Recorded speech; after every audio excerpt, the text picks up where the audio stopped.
দর্শক জানাবো জেডএসআরএম নির্বাচনের পথে।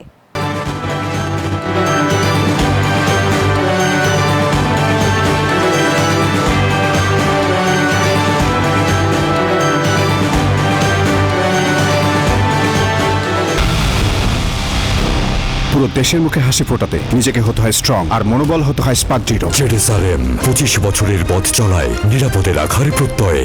নির্বাচনের আগে আইন শৃঙ্খলা পরিস্থিতি সন্তোষজনক নয় বলে মন্তব্য করেছেন বিএনপি মহাসচিব মির্জা ফখরুল ইসলাম আলমগীর। এদিকে দলের সিদ্ধান্ত মেনে বিদ্রোহী প্রার্থীদের মনোনয়ন প্রত্যাহার করার আহ্বান জানিয়েছেন বিএনপির স্থায়ী কমিটির সদস্য নজরুল ইসলাম খান। ঠাকুরগাঁও ও ঢাকায় আলাদা অনুষ্ঠানে এসব কথা বলেন তারা। ভোটের জোয়ারে ভাসছে দেশ। নির্বাচনী লড়াইয়ে নামতে শুরু করেছেন প্রার্থীরা। প্রস্তুত নির্বাচন কমিশন ও রাজনৈতিক দলগুলো। নির্বাচনী আবহের মধ্যেই রাজনৈতিক নেতাদের হত্যার ঘটনা ভাবিয়ে তুলছে সবাইকে। ঠাকুরগাঁওয়ে নিজ বাসভবনে সাংবাদিকদের সঙ্গে মত বিনিময়ের সময় দেশের আইনশৃঙ্খলা পরিস্থিতি নিয়ে অসন্তোষ প্রকাশ করেন বিএনপি মহাসচিব।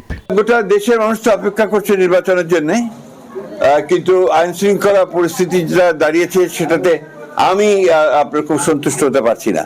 কারণ যে হারে রাজনৈতিক নেতৃবৃন্দকে খুন করা হচ্ছে, বিশেষ করে আমাদের দলের অনেক কয়েকজন নেতাকে হত্যা করা হয়েছে, খুন করা হয়েছে, আমরা এটা তীব্র নিন্দা জানিয়েছি, ক্ষোভ জানিয়েছি, কিন্তু সরকারের তরফ থেকে সেই ধরনের যে একটা ইফেক্টিভ ব্যবস্থা সেটা কিন্তু গ্রহণ করা হয়নি। বিশ্ববিদ্যালয় নির্বাচনের ফলাফল জাতীয় নির্বাচনে প্রভাব ফেলবে না বলেও মনে করেন মির্জা ফখরুল। যে বিশ্ববিদ্যালয়ের নির্বাচন, এটা আপনার জাতীয় নির্বাচনে কখনোই কোনোদিনই আপনার কোনো প্রভাব ফেলেনি। আমরা আশা করি এবারে সেভাবে কোনো প্রভাব ফেলবে না। তারেক রহমানের উত্তরাঞ্চল সফর নেতাকর্মীদের মধ্যে উদ্দীপনা তৈরি করবে বলে মন্তব্য করেন বিএনপি মহাসচিব। এদিকে বিএনপির স্থায়ী কমিটির সদস্য নজরুল ইসলাম খান বলেন, দলের বিদ্রোহী প্রার্থীদের মনোনয়ন প্রত্যাহারে চেষ্টা চালানো হচ্ছে।